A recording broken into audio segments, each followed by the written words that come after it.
Hi, I'm Nicholeen Peck, and I teach all over the world about parenting, good communication, how to build strong family bonds, child development, education, all through the lens of the principle of self-government. And for many years, I was a therapeutic treatment parent. I worked with children who were suicidal, as well as a lot of other issues that they were facing. And in this video, we're going to be talking about how to discipline a suicidal teenager.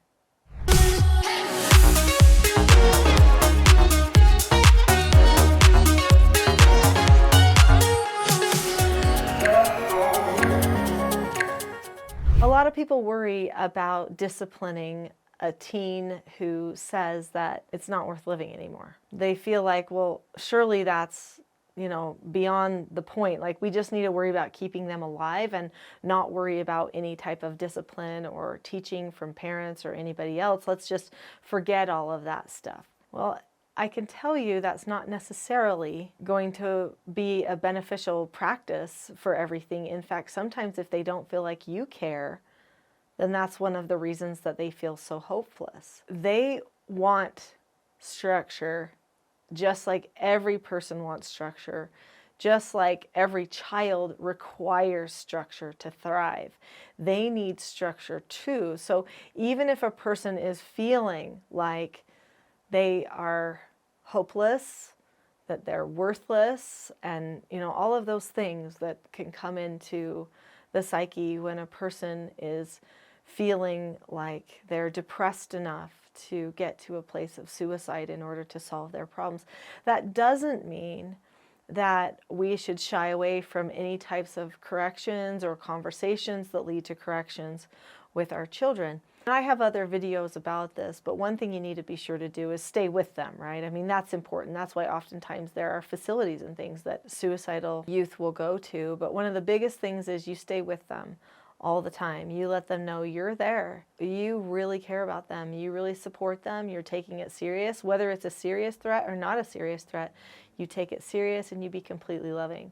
Also, when they make mistakes, because they will make mistakes about a variety of things because they're human and they're children, don't take it personal. Never take it personal, even if they're yelling something at you or saying something unkind to you or saying something that you know isn't true, something like everyone hates me or I only make mistakes or these types of things. Don't take it personal. Don't get overly concerned. Instead, what you need to do is you need to just think, wow, I'm so glad I know where you're coming from. I hope to understand more. That's the thought that needs to go on in your head. Don't panic. You need to be secure. You need to be strong for them.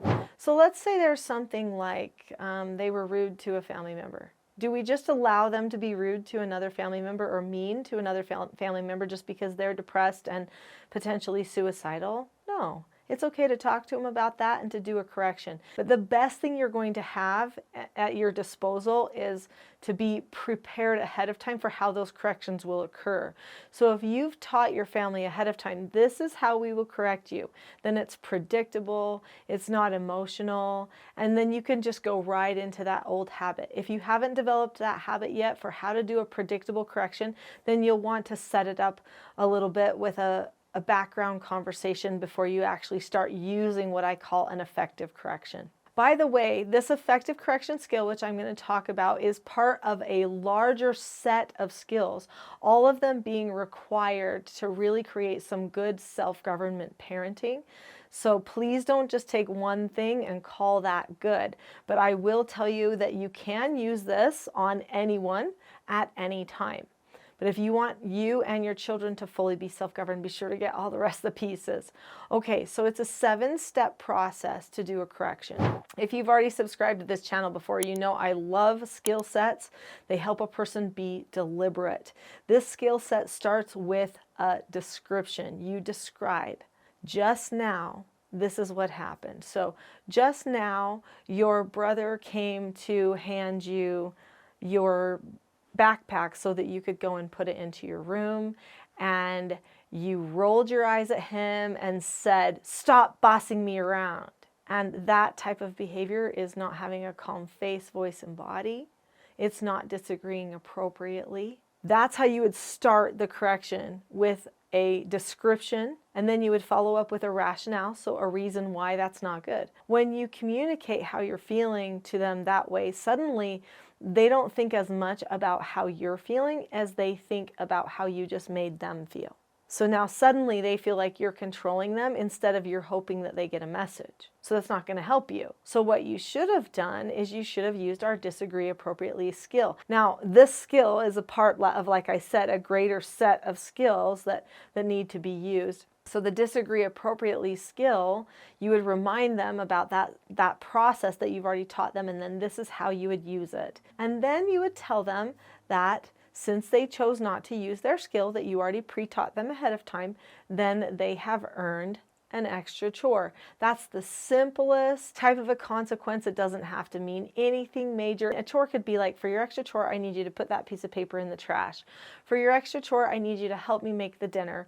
For your extra chore, I need you to take this trash out to the bin or something. I mean, it's just so easy. So easy. It can be larger or it can be very small. So then they get the opportunity to say okay and actually accomplish something. Now here's the beauty about being able to do something for your negative consequence. When a person gets the opportunity to accept their negative consequence and actually perform an action because they know they earned it and they get to fix the situation, it actually empowers them and increases their confidence. Now it could be that some depressed people may not want to do it at first. They may not want to follow through with a negative consequence like an extra chore like that. That's okay. Just assign something that you are going to do with them, and it will show them, oh, this isn't bad, this is fine, and it's kind of bonding actually. And then give them more opportunities when you correct them about future things, of things that they can do themselves but are maybe still around you. Then give them the opportunity to go and do something that might be on their own just a little bit. Making sure that you give them that opportunity is actually going to increase their ability to solve problems. As they're doing a little chore, that's solving a problem. So when they have these bigger problems that they're dealing with on the inside, that can help them feel like they might want to figure out how to solve those bigger problems as well. When we're talking about teens, it's important to recognize that there's this beautiful, delicate balance between reforming bad behavior and transforming, or helping them transform into becoming an adult. Oftentimes they get very frustrated because all of the focus is on reform. And as I was talking about that correction skill, that's a reforming skill that you're going to use. But there's other things that we should do too, like having good conversations with them about skills and their relationships and those types of things, and what types of freedoms they want to experience and how you can help them get there. Those are conversations that lead to them transforming, growing up, taking responsibility for themselves, and lead to maturing.